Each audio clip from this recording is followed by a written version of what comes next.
Yes, children, in today's class, let us start with try these on page number 146, question 4, second part.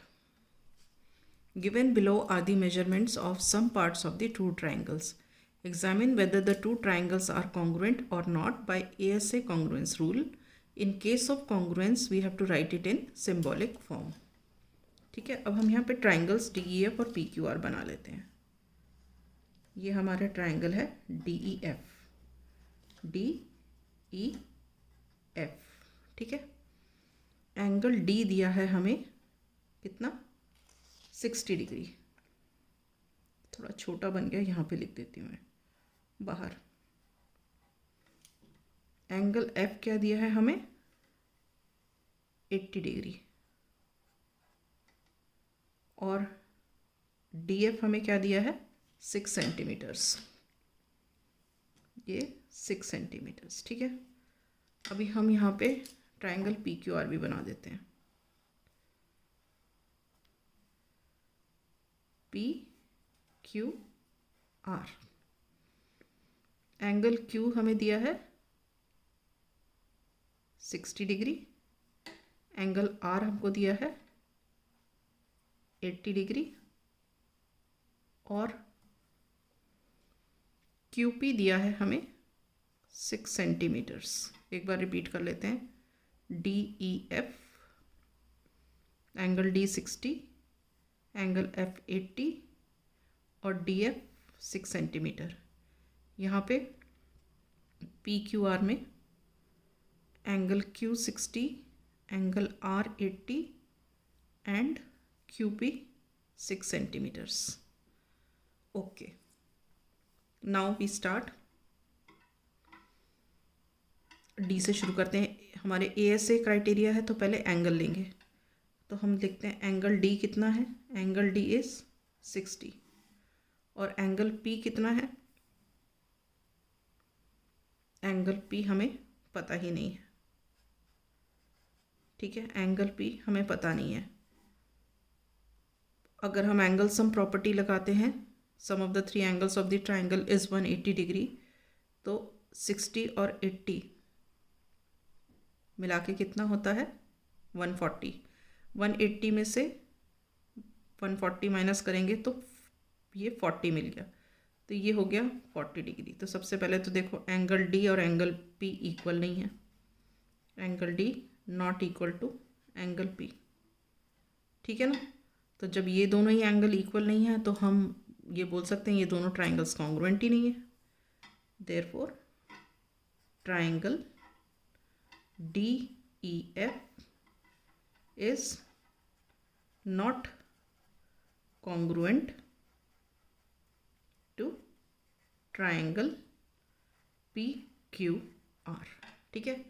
मैं ये इसमें ना नीचे आपको शो करके बता देती हूँ कि कैसे मैंने ये एंगल P निकाला है. In triangle PQR, angle P plus angle Q plus angle R is equal to 180 degrees. ठीक है ना. तो हमें क्या दिया हुआ है Q और R दिया हुआ है. Angle P plus angle Q is 60, angle R is 80. This is equal to 180 degree. So angle P plus 80 plus 60 is 140 equal to 180 degree. तो angle P is what 180 degree minus 140 degree, that is 40 degree. इस तरह से हमने ये 40 degree निकाल दिया था. Right. तो DEF PQR मतलब angle D should match with angle P.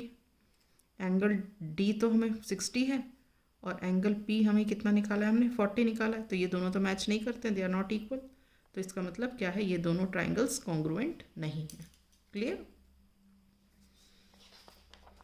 अब आ जाते हैं थर्ड पार्ट पर. इन द थर्ड पार्ट हम बना लेते हैं ट्राइंगल DEF. थोड़ा बड़ा बनाते हैं इस बारी ना, और ये PQR भी बड़ा सा बना लेते हैं. DEF PQR. अब E दिया है 80 डिग्री, F दिया है 30 डिग्री और ई एफ दिया है 5 centimetre.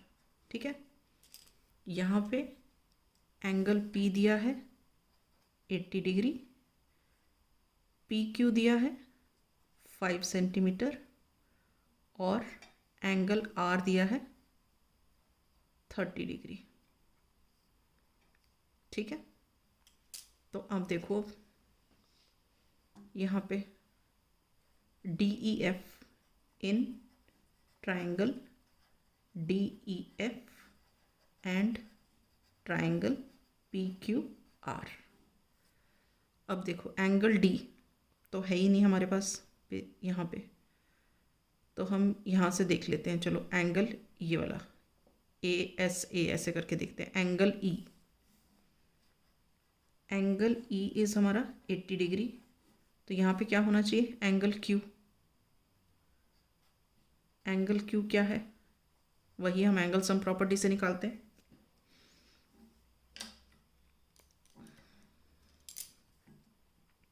Eighty plus 30 plus angle Q is equal to 180 degree. 80 and 30 is 110 plus angle Q equal to 180 degree. Angle Q is equal to 180 minus 110, that is equal to 70 degree. तो क्या हुआ? Angle Q हमारा क्या है? It is 70 degree. ठीक है, तो ये दोनों angle E is not equal to angle Q. Here angle E is not equal to angle Q, तो इसका मतलब ये दोनों ट्राइंगल्स कॉन्ग्रुएंट नहीं है by ASA criteria. Therefore triangle DEF is not congruent to triangle PQR। Is this clear? Right, now we come to the next question, which is question number 5.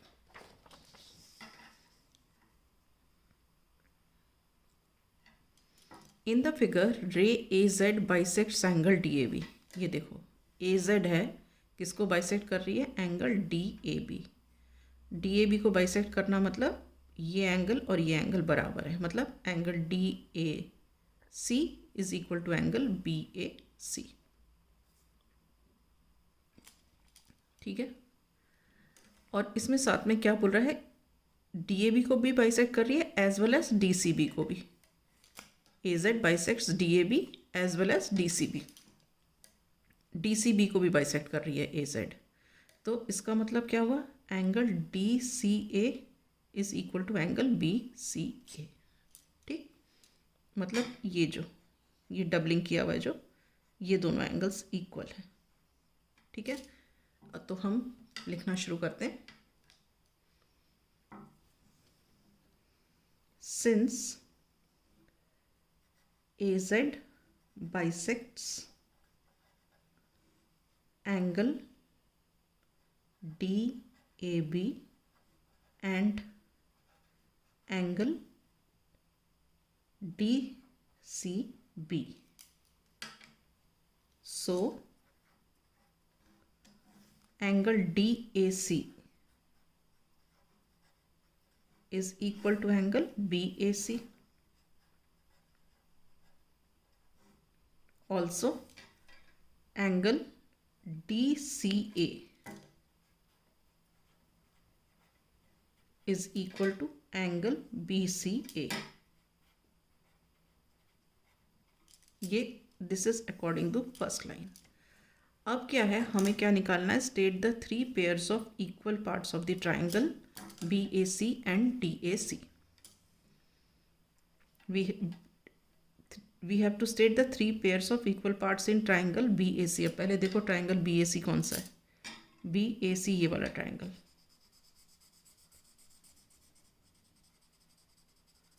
ठीक है, और DAC कौन सा ट्राइंगल है?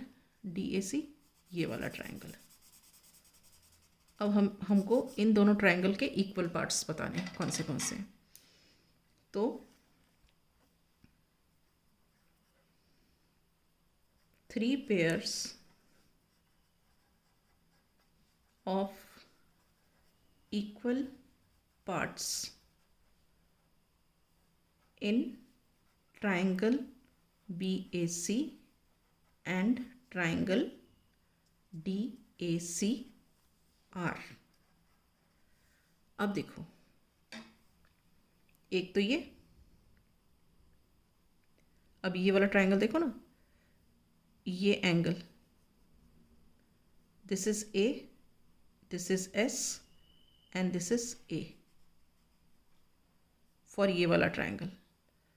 अब अगर आप ये ट्राइंगल देखते हो, so this is A, this is S and this is A। ठीक है, तो आप क्या कहोगे, angle DAC is equal to angle BAC। Angle DAC is equal to angle BAC। क्यों? गिवन है, गिवन मतलब AZ बाइसेक्ट्स एंगल DAB है, इसलिए। अब उसके बाद AC, AC is equal to AC, यहाँ देखो ट्राइंगल्स कौन से दिए हुए, AC इक्वल टू AC। अगर ये वाला ट्राइंगल देखते हैं तो ये AC, और ये वाला ट्राइंगल देखते हैं तो AC। तो सेकंड हो गया AC is equal to AC। क्यों है? कॉमन है। ठीक है, अब उसके बाद angle DCA is equal to angle BCA। Angle DCA is equal to angle BCA। ये भी है गिवन। गिवन क्यों? Because AZ bisects angle DCB। ठीक है, तो ये हो गया हमारे 3 pairs of equal parts of these 2 triangles.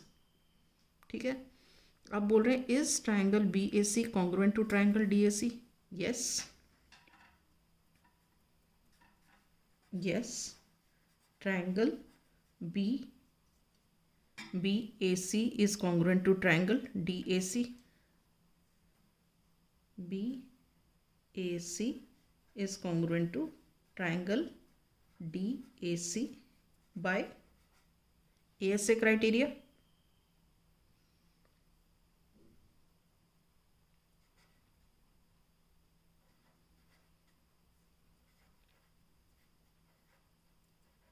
ठीक है, is AB equal to AD?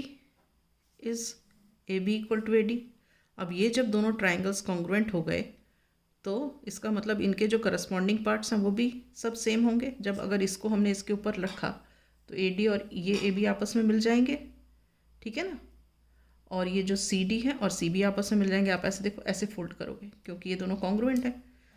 ठीक है, तो आप बोलोगे थर्ड पार्ट में, yes AB is equal to AD। क्यों? By CPCT। CPCT मतलब corresponding parts of congruent triangles. उसी तरह CD is equal to CB। Yes, CD is equal to CB। Reason क्या है? Again by CPCT। CPCT मतलब corresponding parts of congruent triangles. Is this clear? Right. With this I wind up. In the next class I shall take up the next topic.